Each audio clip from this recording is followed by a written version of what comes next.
In the early 1990s, Long Island, New York, was a typical suburban community where families lived in comfortable homes and enjoyed a peaceful lifestyle.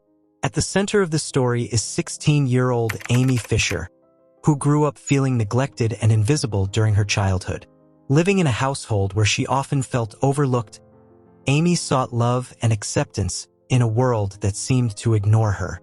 This search for connection led her to Joey Buttafuoco, a 36-year-old auto repair shop owner known for his charm and good looks. Joey was a familiar face in the community, respected by many and seen as the quintessential family man. Their chance meeting at the auto shop sparked a secret affair that would alter their lives forever.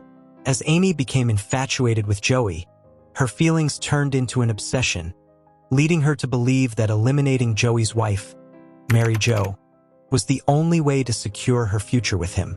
This shocking decision set off a chain of events that would captivate the nation, revealing the hidden struggles behind the seemingly perfect lives of those living in suburban Long Island. Amy Fisher was like many teenagers, navigating the highs and lows of adolescence. In the halls of her high school, she was neither an outcast nor a popular girl, but someone in between, yearning for validation. Beneath the surface of her everyday teenage life, however, was a deep sense of insecurity, loneliness, and a desire to be seen. Like many teens, Amy found herself drawn to the excitement and thrill of older men. She sought out relationships that made her feel grown up, important, and in control, feelings she lacked in her young life. But when she met Joey Buttafuoco, everything changed. To the outside world, Joey Buttafuoco seemed like the kind of guy everyone liked. Successful, friendly, and reliable. He ran a popular auto body shop in Long Island, where locals trusted him to fix their cars and handle their repairs. At home, Joey was a family man, married to Mary Jo for over a decade, raising their 2 children. But what no one knew was that Joey was living a double life. For Joey, life at home and life at the shop were 2 very different worlds. While he appeared devoted to his wife and children, Joey was also someone who craved excitement, attention, and validation from women, especially younger women. It all began with a simple meeting. Amy brought her car into Joey's shop for repairs. What started as friendly small talk soon evolved into something much deeper. Over time, the two began meeting in secret, their relationship growing from flirtation to obsession. For Amy, this relationship became all-consuming. She was no longer just a teenager. She saw herself as an adult in love with an older man.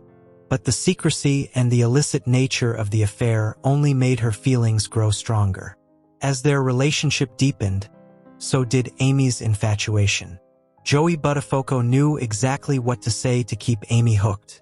Whether he ever intended to leave his wife is unknown, but he certainly led Amy to believe that they could have a future together. As time went on, Amy's jealousy and obsession with Joey grew stronger. She began to view Mary Jo Buttafuoco not just as Joey's wife, but as the one obstacle standing in the way of her happiness. Amy's obsession took a dark turn. No longer satisfied with being Joey's secret lover, she began to fantasize about a life without Mary Jo in the picture. What started as jealousy soon turned into a dangerous plan.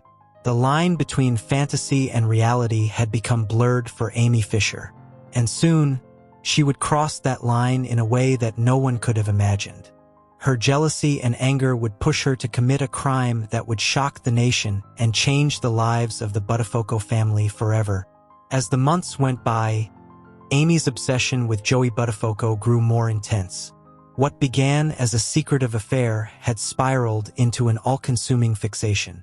She couldn't stand the thought of Joey being with anyone else, least of all his wife, Mary Jo. Amy's jealousy had now grown into an obsession that clouded her judgment. Each time she saw Joey with his family, her anger deepened, her thoughts became darker, and her desperation reached a dangerous level. Eventually, Amy's obsession turned into a plan. She convinced herself that if Mary Jo were gone, Joey would be free to be with her. It was a dangerous delusion, but to Amy it made perfect sense. She began to plot Mary Jo's murder with chilling precision. Amy's plan solidified when she acquired a firearm. With the weapon in hand, she was now prepared to act on her obsession. But the question remains, was she acting alone? Or did Joey Buttafuoco play a part in encouraging her violent thoughts? May 19, 1992. It was an ordinary day in Long Island, but for Amy Fisher, it was the culmination of months of obsession, jealousy, and plotting. She drove to the Buttafuoco residence with one goal in mind: to confront Mary Jo. When Mary Jo Buttafuoco answered the door, she had no idea that the teenage girl standing in front of her was holding a gun. Amy introduced herself as a friend of Joey's, using the pretense of delivering a message from him. The two women exchanged words, Amy's calm exterior hiding her inner turmoil. Mary Jo Buttafuoco fell to the ground, blood pouring from her head. Amy fled the scene, leaving Mary Jo for dead. But despite the severity of her injury, Mary Jo would survive the brutal attack. Against all odds, Mary Jo Buttafuoco survived the attack. The bullet had entered her head, but through a combination of quick medical response and sheer luck, she was able to pull through. For Mary Jo's family, the ordeal was far from over. While she survived the initial attack, the trauma of being shot in the head left lasting effects, both physically and emotionally. In the aftermath of the shooting, the peaceful suburb of Massapequa, Long Island, was rocked by the shocking news. The media quickly descended on the Buttafuoco residence, eager to report the unfolding story of violence and obsession. As news of the shooting spread, Amy Fisher was arrested, quickly becoming a notorious figure. Dubbed the Long Island Lolita by the press, she became the focus of tabloid headlines and sensationalized stories. The media's relentless coverage transformed the case into a sensational spectacle. Amy Fisher became a household name, and the narrative quickly shifted from a tragic crime to a story of scandal, lust, and betrayal. Talk shows capitalized on the sensational nature of the crime, inviting experts, friends, and even family members to weigh in. Each broadcast added another layer to the already complex narrative surrounding Amy Fisher and the Buttafuoco family. As the media frenzy escalated, so did the legal proceedings. Amy Fisher faced charges of attempted murder, and the courtroom became a stage for a real-life drama that captivated the nation. With each court appearance, the details of Amy's crime were laid bare, sparking debates about obsession, love, and morality. The public couldn't get enough of the drama unfolding in the courtroom. In a powerful moment that would shape the trial, Mary Jo took the stand to testify against her attacker. Her courage in facing Amy Fisher brought tears to the eyes of many who followed the case. Her testimony was both heartbreaking and inspiring. Mary Jo spoke of the pain and fear she endured, detailing the physical and emotional scars left by Amy's actions. It was a pivotal moment in the trial. In March 1993, Amy Fisher was sentenced to 5 to 15 years in prison. The sentence was met with mixed reactions. Some believed it was too lenient, while others felt it was appropriate given the circumstances. Meanwhile, Mary Jo began her own journey of healing. She transformed her pain into purpose, advocating for victims of violence and sharing her story to raise awareness. The case of Amy Fisher and Mary Jo Buttafuoco became a cautionary tale, a story of how obsession can lead to violence and how the media can transform tragedy into spectacle. The legacy of the shooting continues to resonate, serving as a reminder of the dangers of unchecked obsession and the importance of empathy in the face of violence. As we reflect on the tragic events surrounding the Buttafuoco family, it's essential to explore the deeper implications of this case. What lessons can we learn about love, obsession, and the human psyche? Join us in the next section as we delve into the psychological aspects of obsession and its devastating consequences. The trial of Amy Fisher began in 1993, drawing national attention and turning the courtroom into a media circus. Prosecutors painted a vivid picture of a young woman driven by jealousy and rage, while the defense aimed to portray her as a victim of manipulation. During the trial, the prosecution laid out their case methodically, detailing the affair and the events leading up to the shooting. They presented testimony from witnesses, including neighbors who heard the gunshot. Witnesses included friends and family who testified about Amy's emotional state and her tumultuous relationship with Joey. The courtroom was often filled with tension as both sides fought to control the narrative. As Amy's trial unfolded, Joey Buttafuoco found himself entangled in his own legal battles. The scrutiny of the media and the public intensified as allegations of statutory rape emerged. Despite the evidence, Joey attempted to paint Amy as delusional, trying to downplay his own role in the affair. The legal system began to grapple with the complexities of consent and age. In 1993, after weeks of testimony, Amy Fisher pleaded guilty to first-degree assault, receiving a sentence of 5 to 15 years in prison. The verdict ignited fierce debate among the public. Mary Jo Buttafuoco expressed her feelings on the sentencing, acknowledging the complexity of the situation but emphasizing that Amy's actions had life-altering consequences. Joey Buttafuoco eventually pleaded guilty to statutory rape and received a much lighter sentence than Amy. This disparity fueled further outrage from the public. The case raised important questions about gender dynamics and the treatment of victims and perpetrators within the legal system. Many felt that the outcomes for both Amy and Joey reflected societal biases. Throughout the trial, Mary Jo remained a silent observer, processing the trauma of her experience. Her perspective on the proceedings was crucial in understanding the broader implications of the case. Mary Jo emerged from the ordeal with a renewed sense of purpose, dedicating her life to advocacy and sharing her story with others who had faced similar situations. As the dust settled from the trial and sentencing, the lives of those involved began to take new shapes. But the repercussions of the Buttafuoco-Fisher case would echo far beyond the courtroom. In the next section, we explore how this scandal influenced their lives in the years to come and the lasting impact it had on society. After serving nearly 7 years in prison, Amy Fisher was released in 1999. However, her reintegration into society was anything but simple.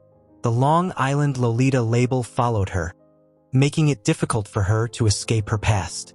Amy attempted to leverage her notoriety by writing books and making appearances on reality shows. She sought to control her narrative, yet many saw her as a cautionary tale rather than a person deserving of a second chance.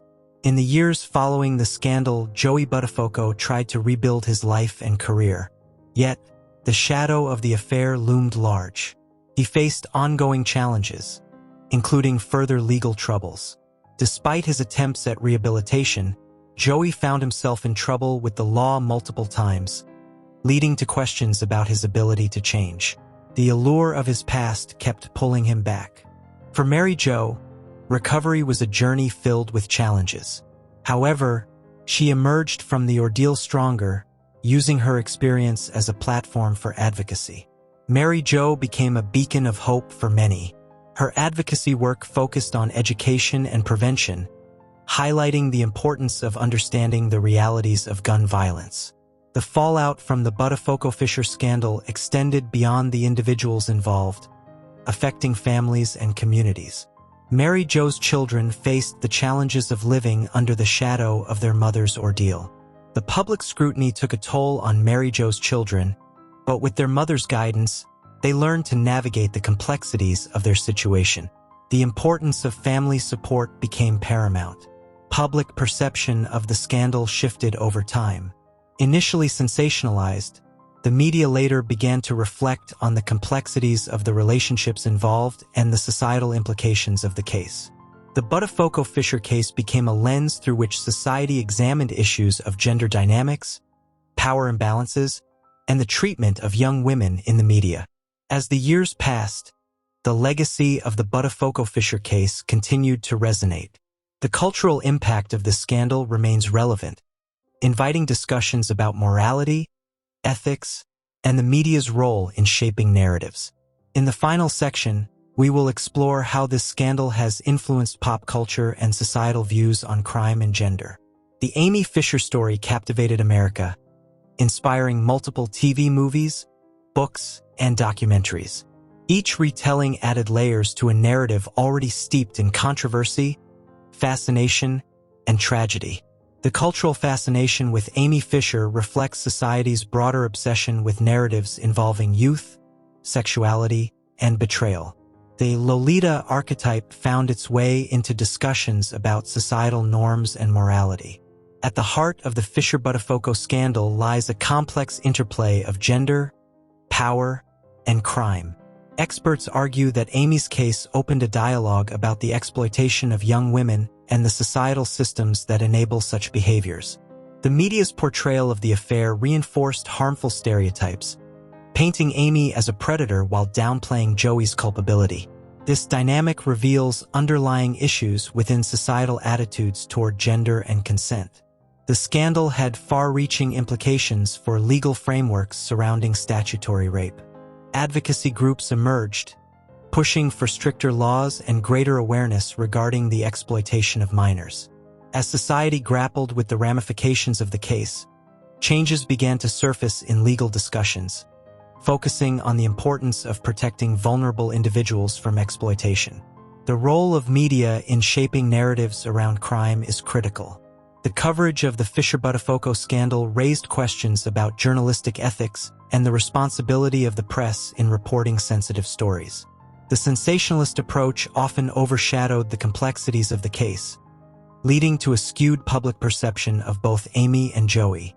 This raises important ethical questions about how we cover crime in the media.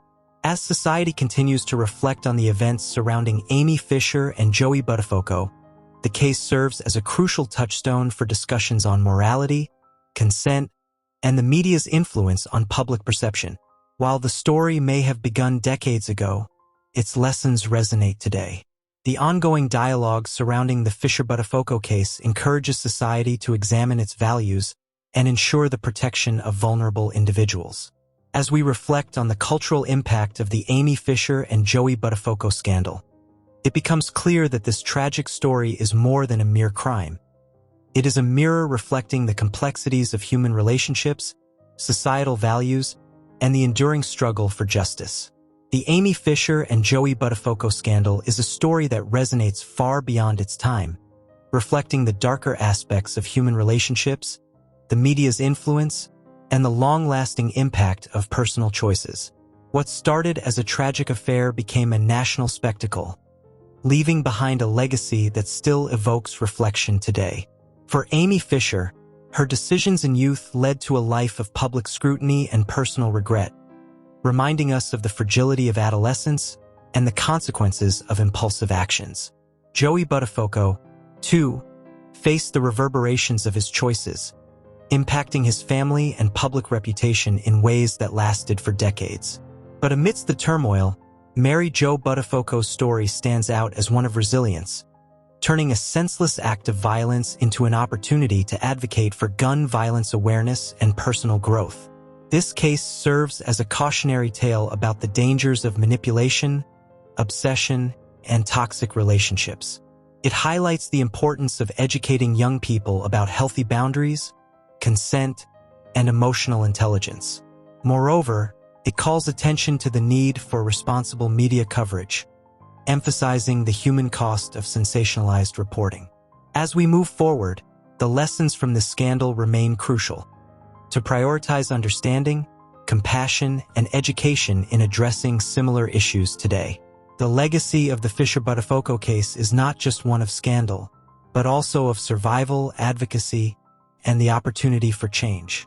It invites us to reflect on how we can learn from the past to create a more responsible, empathetic future.